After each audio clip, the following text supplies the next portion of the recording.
Lysosome का दूसरा function क्या है? Intracellular digestion.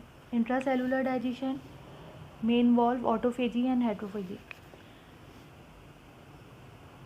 इंट्रासेलुलर डाइजेशन जो है वो दो तरीके से परफॉर्म करता है लाइसोसोम। एक ऑटोफेजी का प्रोसेस होता है और एक हेट्रोफेजी का प्रोसेस होता है। अब सबसे पहले हम देख लेते हैं ऑटोफेजी क्या है। Autophagy it is intracellular digestion. जो ऑटोफेजी है वो इंट्रासेलुलर डाइजेशन का प्रोसेस है जिसमें सेल जो है वो सेल के अंदर मौजूद ऑर्गेनेल्स को या मुख्तलिफ साइटोप्लाज्मिक मैट्रिक्स को या मटीरियल को डाइजेस्ट करता है, जिसमें सेल ही ऐसे एंजाइम्स प्रोड्यूस करता है जो इसके साइटोप्लाज्मिक मटीरियल के मॉलिक्यूल्स को पीसेस में डिवाइड कर देते हैं।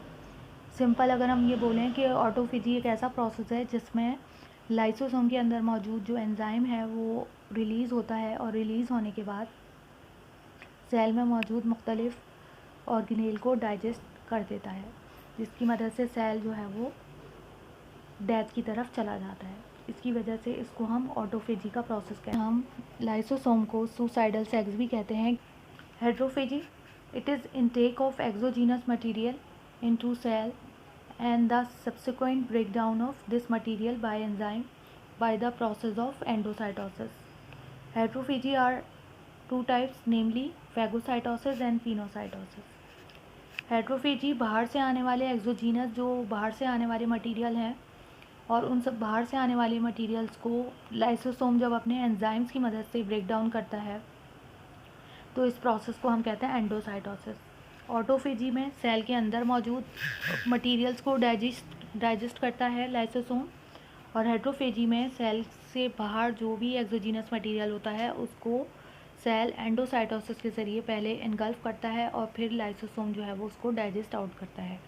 हेट्रोफेजी के दो टाइप्स हैं ज़्यादातर, एक है फैगोसाइटोसिस जिसमें सॉलिड मटेरियल्स को डाइजेस्ट किया जाता है और एक है पिनोसाइटोसिस जिसमें लिक्विड मटेरियल को डाइजेस्ट किया जाता है। अब ये मैं आपको समझाऊँ, अगर ये प्लाज्मा मेम्ब्रेन है, यहाँ कोई भी एक्सोजीनस मटेरियल है, ये मान लीजिए कि ये लाइसोसोम है। लाइसोसोम अपने एंजाइम पहले लाइसोसोम यहाँ से अटैच होगा और अटैच होने के बाद मेम्ब्रेन फ्यूज़ होने के बाद इस तरीके से यहाँ पे वैक्यूल बन जाएगा। जब यहाँ पे वैक्यूल बन जाएगा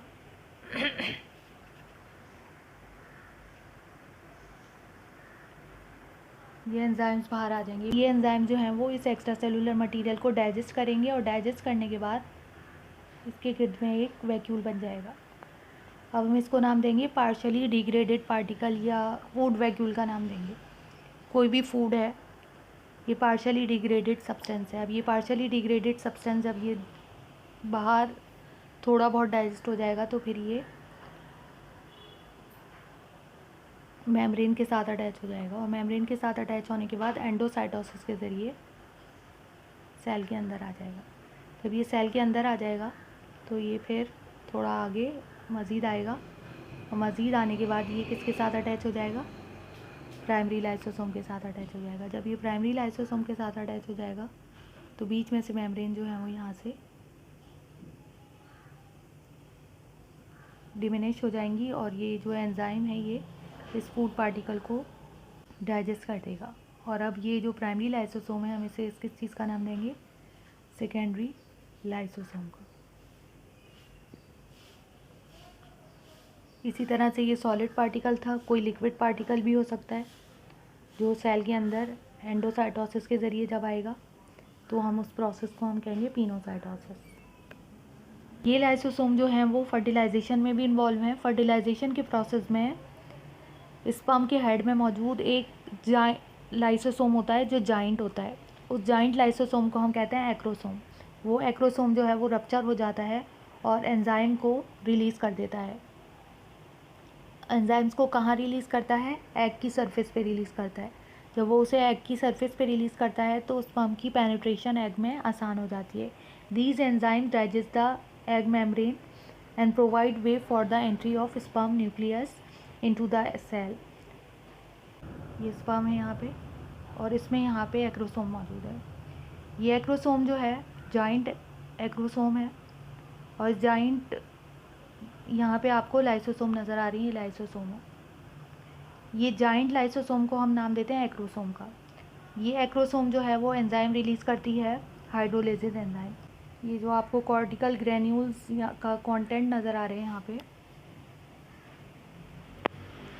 ये जो आपको कॉर्टिकल ग्रेन्यूल्स का कंटेंट नज़र आ रहा है, ये जो एक्रोसोम है ये हाइड्रोलेसिस एंजाइम यहाँ से रिलीज़ करवाते हैं, और ये जो कॉर्टिकल ग्रेन्यूल्स का कंटेंट है ये यहाँ से देखिए डाइजेस्ट हुआ नज़र आ रहा है। और डाइजेस्ट होने के बाद ये जो स्पर्म है ये अंदर जाके एग को फर्टिलाइज़ कर देता है।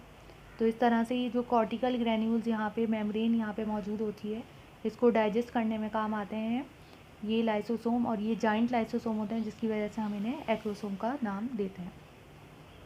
ऑटोलाइसिस या ऑटोफेजी एक ही चीज़ के दो नाम हैं, जिसमें सेल जो है वो अपने ही लाइसोसोम की मदद से अपने आप को डाइजेस्ट कर लेता है। Autolysis occurs during amphibian Metamorphosis and insects Metamorphosis. ये जो एम्फीबियंस के मेटामॉर्फोसिस के दौरान, जिसमें मुख्तलिफ ऑर्गेनेल्स जो हैं वो डीजेनरेट होने होते हैं, जो अपनी शेप उनको मुख्तलिफ ऑर्गेनेल्स को, जो एक्सेस ऑर्गेनेल्स होते हैं उनको उनकी ज़रूरत नहीं होती। जैसे हम बात करें एम्फीबियंस में टेल होती है, मेटामॉर्फोसिस के दौरान बहुत शेप चेंज होती है, जैसे हम फ्रॉग की बात करें तो उसमें यहाँ पे आपको टेल नज़र आ रही है। तो इस टेल को ऑटोलाइसिस के प्रोसेस के ज़रिए यहाँ से ख़त्म करने का प्रोसेस भी लाइसोसोम जो है वो अंजाम देते हैं। ये टेल यहाँ से देखें, फ्रॉग में टेल पहले टेल थी, मेटामॉर्फोसिस जब वो उसकी मुख्तलिफ और ऑर्गेनेल जो हैं वो और मुख्तलिफ ऑर्गन जो हैं वो उसके अंदर प्रोड्यूस हुए होते हैं, तो उनको डेथ उनको ख़त्म होना होता है। तो उनको ख़त्म करने के लिए लाइसोसोम जो है वो एंजाइम रिलीज़ करता है, और ये टेल जो है वो यहाँ से डिग्रेड हो गई। देखिए यहाँ पे अब आपको मेंढक नज़र आ रहा है पूरा। Autolysis occur during amphibian Metamorphosis and insect Metamorphosis. Insects में भी बहुत सारे डिफरेंट ऑर्गेनेल्स होते हैं जिनको डिग्रेड होना होता है, जिनको डीजेनरेट होना होता है, तो उसको भी ख़त्म करने के लिए लाइसोसोम के एंजाइम्स की ज़रूरत होती है, और ऑटोलाइसिस के ज़रिए वो ऑर्गन जो है वो वहाँ से ख़त्म हो जाता है। Chromosomal break. Lysosome contain the enzyme deoxyribonuclease DNase attacks DNA and causes chromosomal breaks and rearrangement. Lysosome के अंदर एक एंजाइम होता है जिसे हम कहते हैं डीऑक्सीराइबोन्यूक्लियेज, जो अटैक करता है DNA पे, और DNA पे अटैक करने के बाद क्रोमोसोम को ब्रेक कर देता है, और ब्रेक करने के बाद उसको रीअरेंज भी करने का काम करता है। Thus release of hydrolases from lysosome can result in structural abnormalities in chromosome that can lead to cause disease like cancer etc. तो अगर हम बात करें कि ये जो हाइड्रोलेसिस एंजाइम है, इस हाइड्रोलेसिस एंजाइम्स में ही एक एंजाइम है डीऑक्सीराइबोन्यूक्लियेज। ये डीऑक्सीराइबोन्यूक्लियेज जो है वो हाइड्रोलेसिस एंजाइम्स की ही एक कैटेगरी है, जो अगर ये हाइड्रोलेसिस एंजाइम लाइसोसोम के अंदर हाइड्रोलेसिस एंजाइम जो मौजूद हैं वो अगर क्रोमोसोम को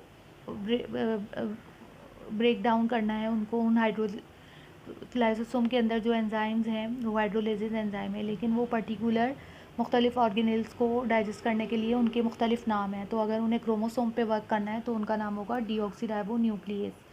तो इसका मतलब क्या है कि जब लाइसोसोम से hydrolases enzyme in the form of deoxyribonuclease release होता है, तो वो क्रोमोसोम के अंदर स्ट्रक्चरल एबनॉर्मलिटीज़ फॉर्म करने का सबब बनता है, जिसकी वजह से कैंसर भी कॉज हो सकता है। समरी, अगर हम इसकी समरी देखें तो क्या समरी बनती है इसकी। Lysosome are small vesicles of cell organelles. ये एंडोप्लाज्मिक रेटिकुलम से प्रोटीन जो है वो अराइज होती है, और फिर वो गोल्जी अपैरेटस के साथ फ्यूज्ड होती है। तो गोल्जी अपैरेटस उसको मॉडिफाइड और पैक करके लाइसोसोम की शक्ल में बाहर पिंच ऑफ करता है। Lysosome contain hydrolytic enzyme, lysosome के अंदर हाइड्रोलाइटिक एंजाइम्स मौजूद होते हैं। These enzymes play an important role in digestion, ये एंजाइम जो है वो डाइजेशन के प्रोसेस में एक अहम रोल अदा करते हैं। Lysosomal enzymes are nucleases, phosphatases, lipases, proteases, glycosidases and sulphatases, abundantly found in cells related with enzymatic reactions such as liver cells, pancreatic cells, kidney cells, spleen cells, etc. Lysosome ज़्यादातर उन sales में मौजूद होते हैं जहाँ पे enzymes के reactions को परफॉर्म होना होता है, जैसे लिवर के अंदर, पैंक्रियास के अंदर, किडनी के अंदर, स्प्लीन के अंदर। Lysosomes are a very important cell organelle.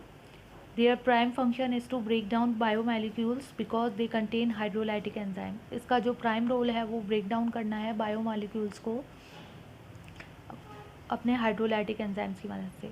But these enzymes sometimes is harmful for the cell, लेकिन ये जो एंजाइम्स हैं बाज़ औक़ात सेल के लिए हार्मफुल साबित होते हैं। ड्यूरिंग स्टार्वेशन ऑफ ऑर्गेनिज्म, जब ऑर्गेनिज्म जो है वो स्टार्वेशन की तरफ होता है, उसे फूड की कमी होती है, lysosome show autophagy, Lysosome shows autophagy activity and cause cell death. Also they cause chromosomal abnormalities due to their DNase enzyme।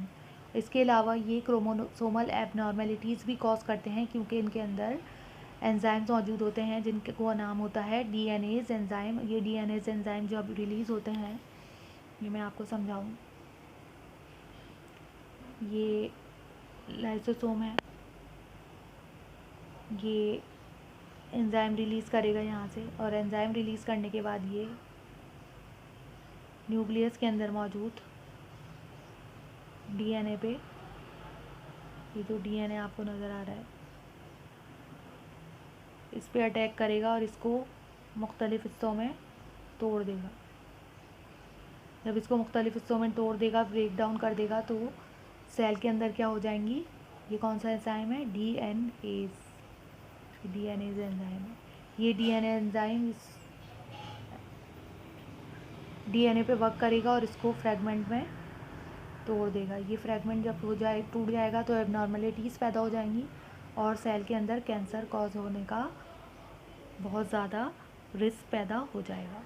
I hope आपको हमारी वीडियो पसंद आई होगी। हमारी वीडियो पसंद आए तो उसको लाइक कीजिए, सब्सक्राइब कीजिए और ज़्यादा से ज़्यादा शेयर कीजिए। नेक्स्ट वीडियो तक के लिए अल्लाह हाफ़िज़।